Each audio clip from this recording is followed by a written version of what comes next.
Okay, so I just wanted to go off a few things from the last video about distancing yourself from your narc family and staying as far away possible from them. Because, you know, part of basically being healed is recognizing that your parents, that your family never liked you. So that basically set you up in life for people to come around that do not like you, right? And basically talking about narcissists. We know they don't really like anyone, but still.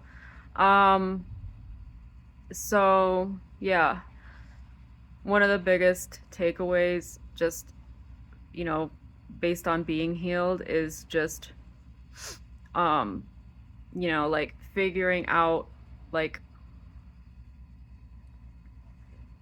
like if somebody actually likes you, because I think that's one of the biggest thing with people, with survivors that are healed, is just finding that, because you were trained, since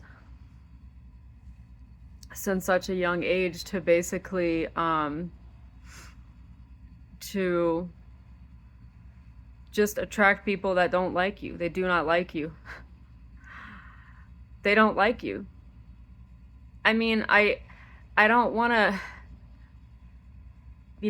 like try to break it down so simply, but it's like it's kind of true. Like they do not like you. But the thing is, like, you also have to be like, well, I don't like you either. Like, you have to have that attitude in life, where like if somebody doesn't like you, just be like, cool, I don't like you either. Like, you have to be like that, because since you were a child, you were like basically um programmed to smile and be accommodating, especially for women, because that's one of the things we're like literally socialized since little girls to be accommodating to people, which I think really honestly sets you up just to be preyed on. Um, but yeah. uh, so yeah, I mean, stop being like that. Overly accommodating and overly flexible with people, and um yeah, that's part of being healed, basically. Not only just having strong boundaries, but also like being able to just figure out, like I said, if somebody actually likes you, you know? If somebody actually likes you, like they actually fuck with you, you know? Um, Versus it's just all fake and phony.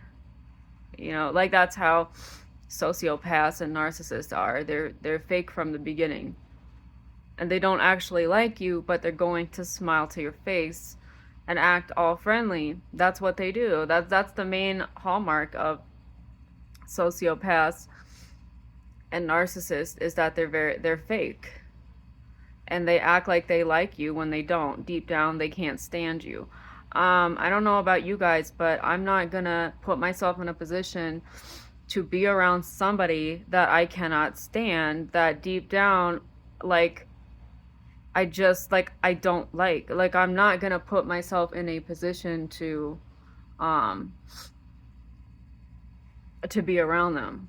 Like, that's that's harmful to yourself. I mean, that's like really self-defeating too, um to want to be around somebody that doesn't even like you.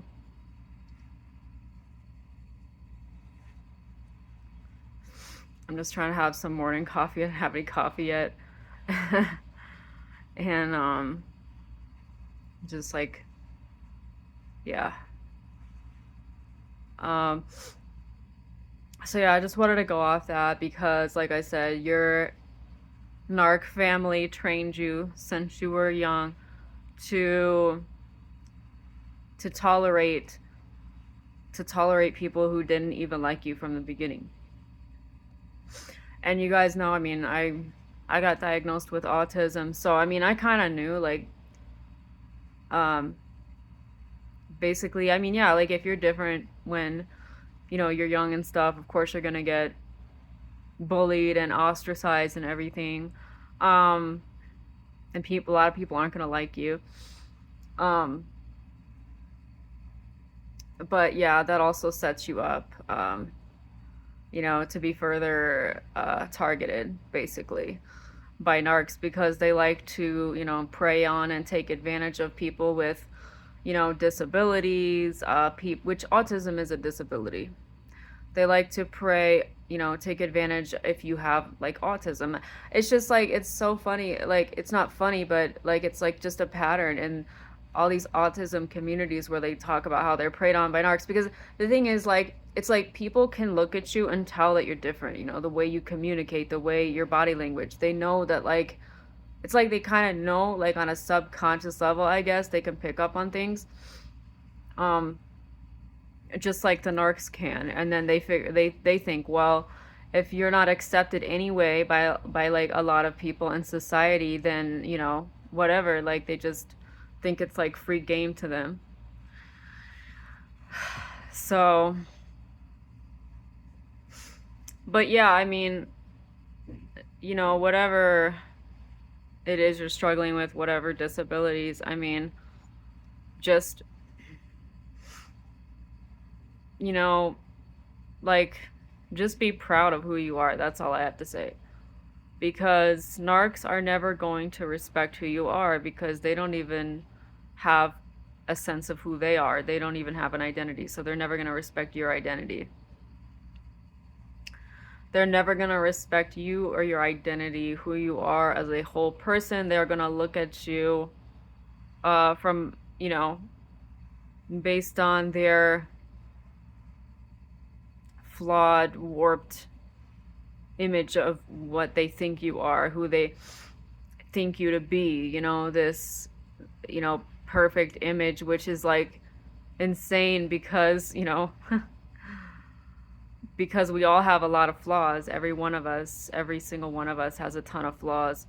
So I really don't know how they see things from that angle. But they do, and it's dangerous. Like it's dangerous to you because they're looking at you one way, but the reality of who and what you are is completely different from how they see you.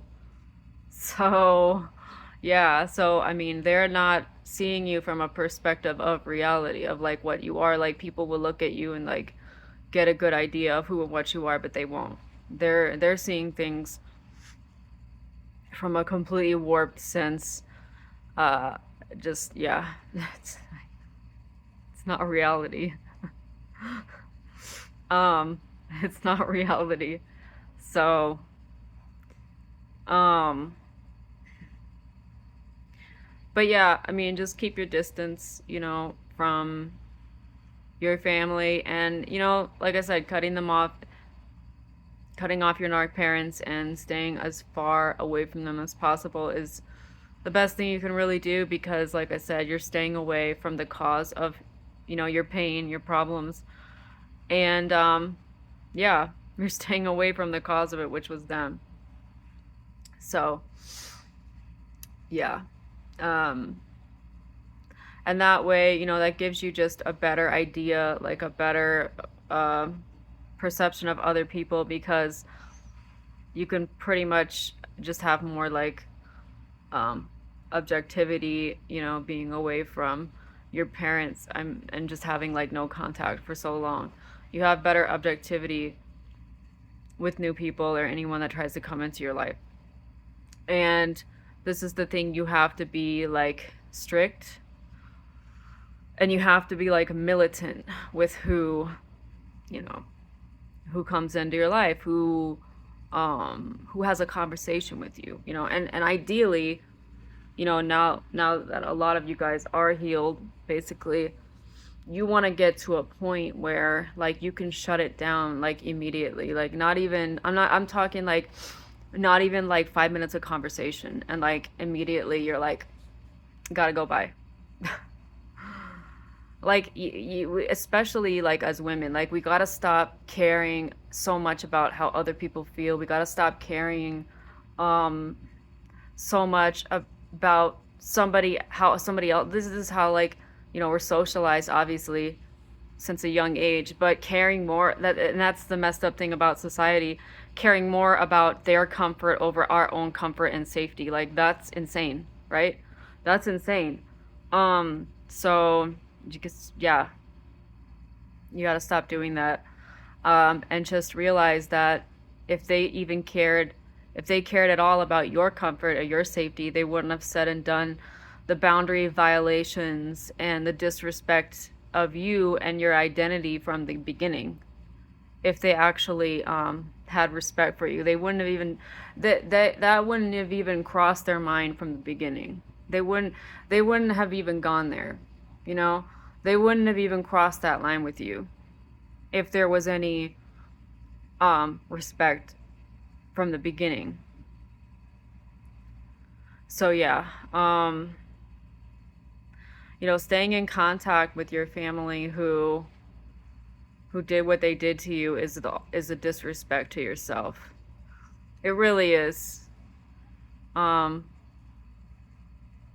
so yeah, being healed, just stay as far away from them as you can, and yeah, I mean, no matter what, just as long as you stay no contact, and trust me, like, you will find your people. You will, and they'll find you. Like really, truly. I don't care how long you have to wait in life, but wait, just be patient. Just be patient, as patient as you can. But like I said, whatever you do,